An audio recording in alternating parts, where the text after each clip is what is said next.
So for this one, I wanted to talk about when I was mugged in Pretoria, South Africa. And I think because there's a couple important lessons to be learned.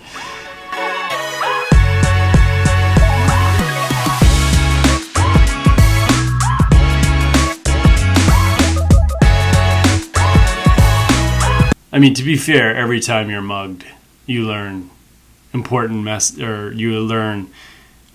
important lessons. They're harder lessons to learn, but the best part of getting mugged is you'll never do that again. Like, whatever it is that really, unless you're really unlucky, you can get really unlucky anywhere. Walking street in Pattaya, or red light district in Bangkok, or the old Delhi. These places you're very unlikely to be mugged, and the reason is there's just too many people there, and there's just too much police presence. Those are not the areas you're going to get mugged. You're going to get mugged on the side streets.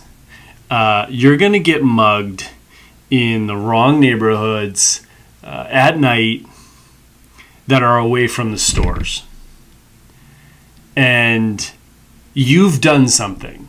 If you're getting mugged, you've somehow alerted people that you're a target. Not always.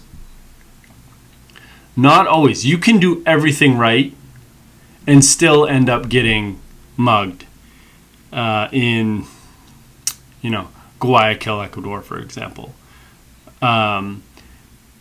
You can do everything right. You've kept a low profile. You've got no backpacks. You haven't shown your phone. You haven't taken your phone out. You're walking with purpose. You can do everything right and still end up unlucky. The places like the red light district in Bangkok, or even areas of Florida during spring break, Tijuana during spring break, New Orleans during Mardi Gras, criminals love this. This is like a field day for them. It's like a whole city, of people that are making the wrong choices if you're trying to avoid getting mugged. First, they're drunk, probably. You're probably drunk, right? If you're out for spring break in Tijuana, or you're at Mardi Gras, you've probably got a couple of drinks in you, and you're not at your sharpest. Your blade has been a bit dulled. So right off the bat, you're a victim. You're a potential victim. I don't drink when I travel at all. Never, nothing, not even a drop. And one of the reasons is because I always need to be at my peak performance, and I'm often going, with 2 or 3 hours of sleep, and so that already puts me a little bit behind, doesn't it? Or it already puts me so that I'm not at peak performance. So add, liquor to that, forget it. Especially liquor in some of these places. Like, there's this thing in Vientiane Vung in Laos where you get on a tube and you ride down this lake or this stream. It's called Vientiane Vung. And I did it one year, years ago, a decade ago. And there's all these people on the side of the river, the side of the stream, because it's just this big thing that, backpackers do. And you just kind of stop and you get shots along the way. Yeah, good luck with that, because all the shots are like home remedy, peroxide. It's not, you're not getting Grey Goose. You're not even getting Orlov's. I don't know if you know Orlov's vodka. You're getting the poor man's Orlov's. you're getting some homemade whatever. They'll put it in a Smirnoff bottle. They'll put it in, something that looks, Tito's tequila or whatever, Pinnacle. They'll put it in something that looks legit, but you're not gonna walk away from that one okay. You've got a 7-day hangover, 7-day hangover, and in your 20s, which in your 40s you get a hangover that lasts 2 days anyways, right? But a 7-day hangover when you're in your 20s, that's you've done some damage. That's Vietnam. So, yeah, I was in Pretoria, and I was there, no surprise, to cover the most dangerous areas of Pretoria. And Pretoria is one of those cities. It's it's dangerous. They have an enormous amount of homicides in Pretoria. South Africa is just one of those countries. I think it's Durban, Pretoria, Cape Town. I don't know the other. I'm missing one. But all of these cities get more than 2,000 homicides per year. You're talking about multiple homicides per day. And it's really kind of staggering. It's really kind of mind-blowing, the amount of homicides they have in some of these South African cities. It's not where you would go in Cape Town. Durban, I don't know why you would be there anyways. But if you keep your head about you and you don't go out at night and you stay in, Hotel Central, then probably going to be okay. But yeah, of course I was looking for trouble. And I chose, and you know what? I even pulled up Google Maps because I know the exact area where I was mugged. Because I learned a lot of lessons from this particular mugging. This was late into my travel too, which was surprising. I think I got cocky, is what it is. I had been through so many brushes with odd things happening to me. I had brushed, the Grim Reaper so many times and so closely and gotten away with it that I was like, oh, you know what? I'm untouchable kind of thing. And it was a really good mugging to happen to me because I went right back to protectorate over my body at a time when I was on a 6-month travel trip. I was on a 6-month straight trip from, I started in Xishuangbanna in Yunnan, China, and went through Oceania, and then was in Port Moresby, and then sort of headed over to SA before I was heading up north. Or I went over to Namibia. Anyways, I was going to some more dangerous locations, and this sort of happened 2 months into the 6-month trip, and it was just vital that it happened. I made so many mistakes. So it's in Sunnyside. So Sunnyside is an area of Pretoria, and people will tell you too, oh, Sunnyside's safe. And it actually is. If you know Sunnyside, because there's a university there. Can't remember what it is. Maybe University of Pretoria. And it's kind of a college area. Like uni students hang out there, but they know exactly where to go, and they know that if they walk 100 yards that way, they're in trouble. So they just don't walk 100 yards that way.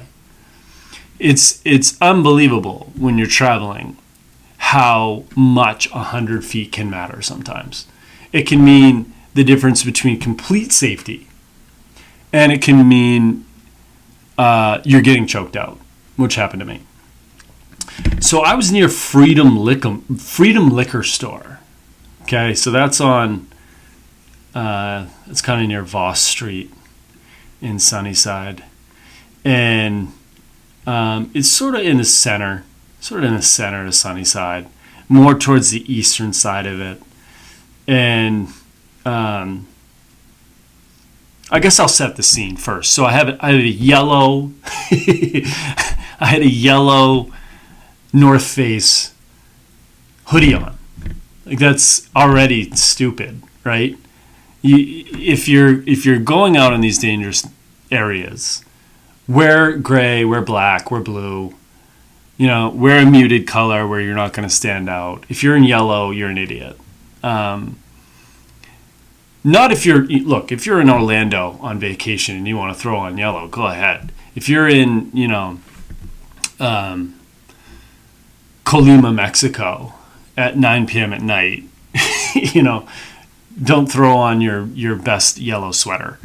So that's mistake number one. Mistake number two, I had a backpack, and I never travel with backpacks. It's a rule during night.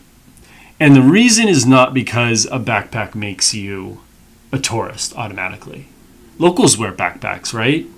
I mean, if you go into any given city right now, Kensington, Philadelphia, you're going to see some dude's got a backpack, and he's probably a local. So the backpack doesn't make you a tourist. However, it does mean valuable items maybe. So if you are identified as a target, if you are identified as a tourist, you've made a mistake, because now you have something of possible value, right? So I had a backpack on because I was out all day. I started at 3, and I planned to go home and change at my hotel and then go back to Sunnyside. And I probably would have had something like this, a hoodie on, a flat brim hat, and I would not have had a backpack.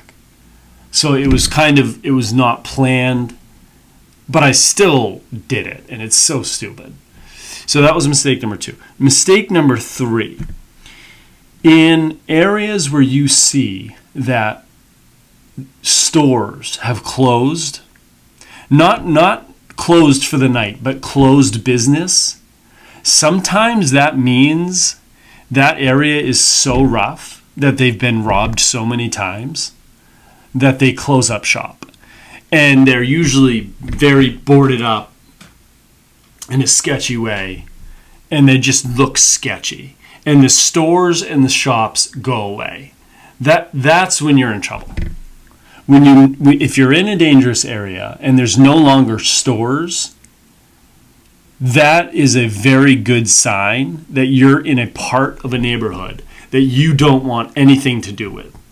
Because usually it means that area is so, I don't know, violent, I guess, that stores can't even make it. They can't even put a Dunkin' Donuts there, or that's an American reference, but they can't put a 7-Eleven there, or they can't put a Joe's Smoke Shop, because there's just too many people that are gonna cause problems. So I saw that too. I saw Freedom Liquor Store, and I started noticing the stores go away and the lights go away. There's no more lighting, street lighting. Now I'm pretty east in Sunnyside. And these are all signs that you're in trouble. You are no longer safe.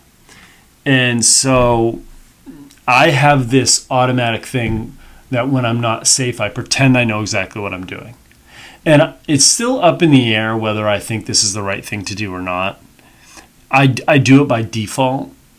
When I'm afraid, I don't tend to have like fight or flight where I feel like I need to run. I just kind of focus.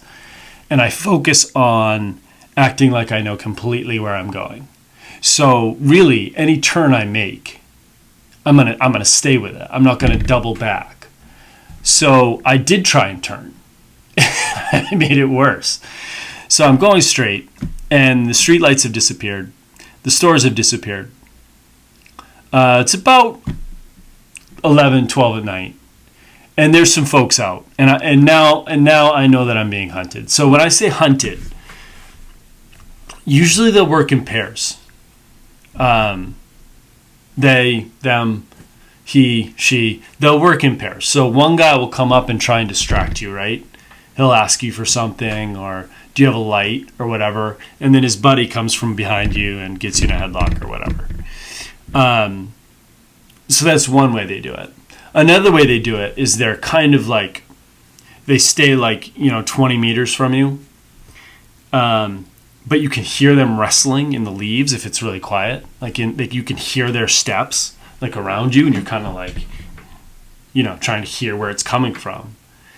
And they're sort of waiting for when you're most vulnerable, and then they'll just run. They run right at you and take you out as quick as possible. Because usually their aim is not to kill you. What does that do for them? They just want whatever you have. Be it, nice shoes, you probably got a phone in your pocket,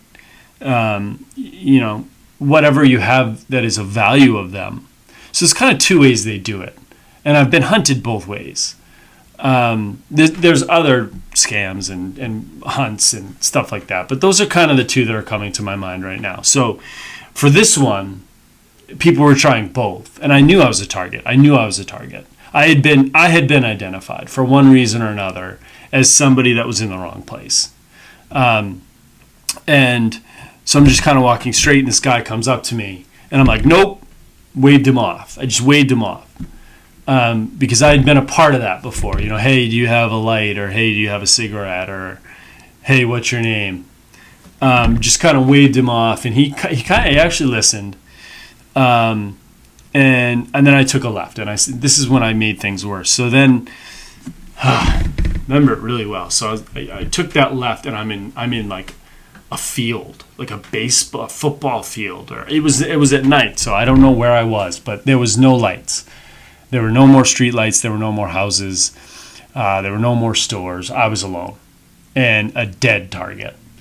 And I passed these homeless folks, these displaced people, and they were having a fire outside in a barrel, like a silver barrel, like a rusted barrel. And they kind of look at me, and I kind of look over at them, and I just kind of nodded, and they actually nodded back. And I know that if I can make it 2 cross streets, there was 2 cross streets, and I'm not sure if there was roads there or just paths there, or if it was just field. I couldn't really see really well, but I knew if I could make it straight, I knew my hotel was more or less. I do meters, and I need to get over this. Maybe a football field. If I can make it a football field, and I honestly thought I would have no problem making that football field. If I could make it a football field, I would be on the other side of Sunnyside, and I would be on a very well-lit road that leads kind of towards downtown Pretoria. So I would have been 1,000,000% fine. This is when 100 feet really matters, right? Because if I had just been able to teleport 1 football field, I would have never been mugged. No ways. So, gave heads up to the guys, and I'm still cocky. I'm still thinking I'm going to get away with this one. I'm thinking I made a mistake, but I'm like, you're going to be okay. And I wasn't. And I didn't hear them. I didn't hear them till the last footstep. The last footstep was like, when somebody's about to like bounce, jump up. And I didn't hear a thing. They were ninjas. I didn't hear them. I wasn't really even paying it. Well, I was paying attention. I was very focused at the time. So I didn't hear them running. I heard the last kind of boom. And then I'm down. And I'm getting choked pretty aggressively. And it was very unpleasant. Like my eyes felt like they were like bulging out of my head. So there's 2 of them. So one guy sort of was choking me, and I was on my back on him. He was on his back too, and he's got me like this, and he's just as tight as he can. And his buddy is accosted. Well, whatever. He's trying to find whatever he can on my body. So he's kind of all over me. He's, feeling my legs and, possible wallet. And they're trying to get the backpack off. His buddy's trying to pull the backpack off. But I don't know if you, I had the chest clip on. And now even like these mini backpacks have the chest clip, which is funny. You don't really need that chest clip unless you're carrying 20 pounds. But I had the chest clip on, and I had the seatbelt on, the one that goes around your waist, and they couldn't get it. Which is funny because there was absolutely nothing in my backpack. It was like water and some food. Because again, I didn't plan on being in Sunnyside. I planned on going back to my place, dressing proper like this, flat brim hat and a hoodie. This is just, the street go-to, and not having a backpack with me. It wasn't part of the plan. So they give up on the backpack, which I wish they would have. All right, looking back, I wish they would have taken the backpack, because I finally was like, all right, I'm not going to make it out of this unless I unzip my pants, because I always wear zipper pants in cities, and I recommend this for everyone in every city in every country except for perhaps Zurich. I don't think you're going to get robbed in Zurich, except for a handful of places. Zipped pockets just are far superior. You're not going to get pickpocketed. But I had my phone. I had my backup phone in my right pocket, and I knew that I had to give them something. They hadn't got my backpack. Nobody was near. There was nobody watching this except for the displaced people, the homeless people. And I'll get to that in a second, because I have thoughts about that. But I had to unzip. So I unzip my pockets. My phone falls out. The guy gets the phone, says something to the other guy, and they bolt. They just took off. And I'm like, all right. Thank God, that sucked. That's over. And my hat had come off, so I have like all this hair in my head. I have all this hay in my hair and dirt. Like, my ears are ringing and my eyes are bloodshot. And you just feel like, somebody smashed your head in concrete and then did it again. So I'm just kind of recovering from that, and I'm in no rush, because at this point I figured the worst had already been over. I didn't have anything else of value. My phone was probably the only thing I cared about. So had another group come, I would have just taken the backpack off and thrown it at them and say, hey, you want the water? Go ahead and take the water.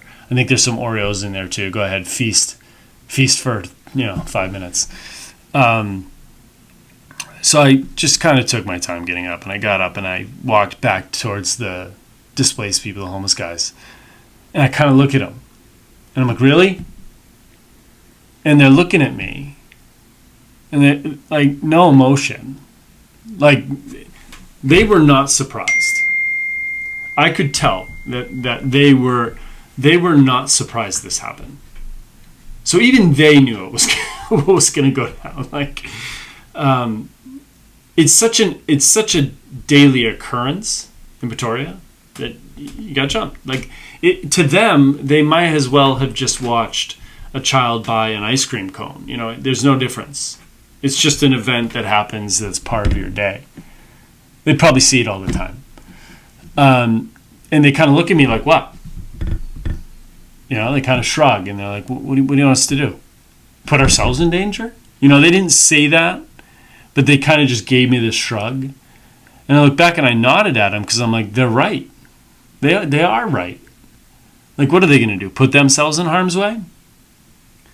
To make sure that this poorly prepared tourist wearing a yellow sweater, a backpack, I made all the bad choices. The displaced folks, they didn't make the bad choices. I made all the bad choices, right? I was in the wrong place. I was out looking for trouble. I own that. That's on me. That's not on these guys. They have a hard enough life anyways. So I kind of just looked at them and I nodded. I was like, yeah, I get it. No worries. And I went to still buzzing. Can't really hear. Eyes are bloodshot.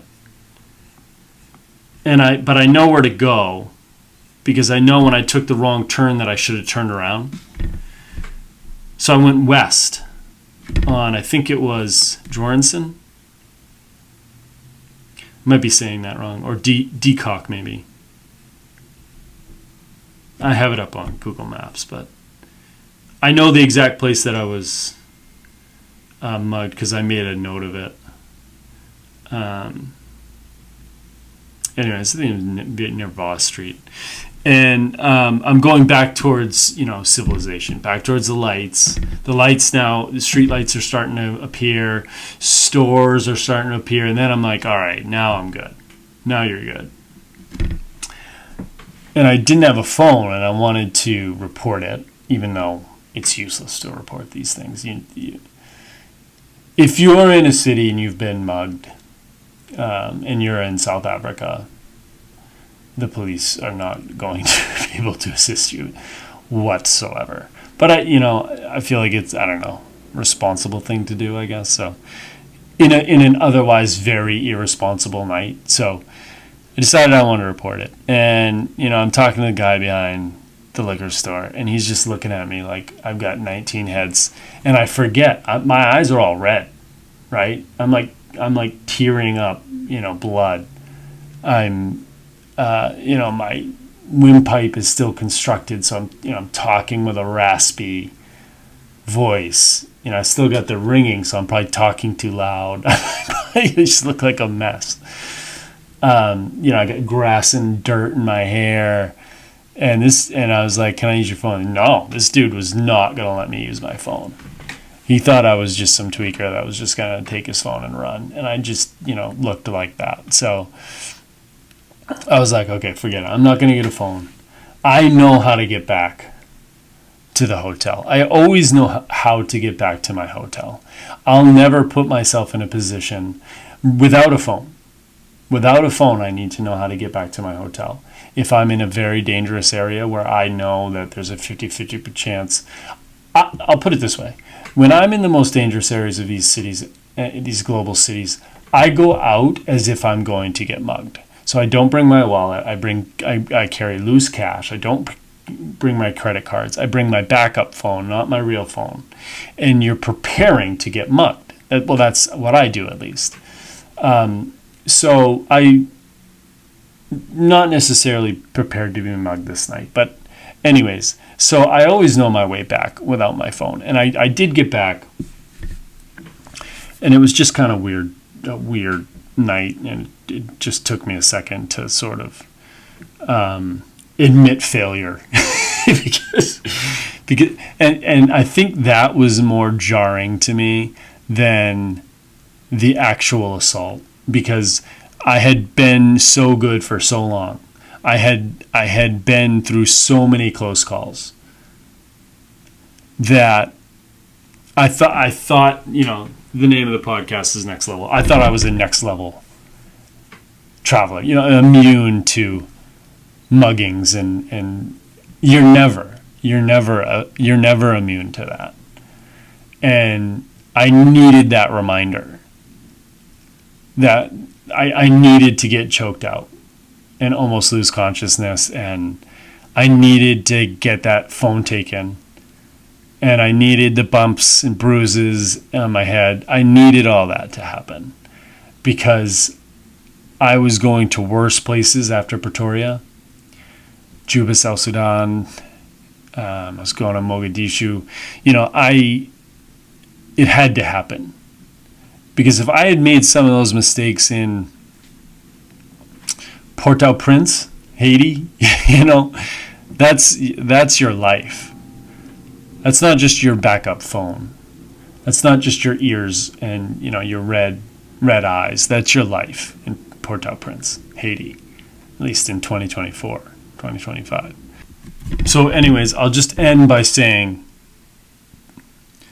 that mugging had to happen.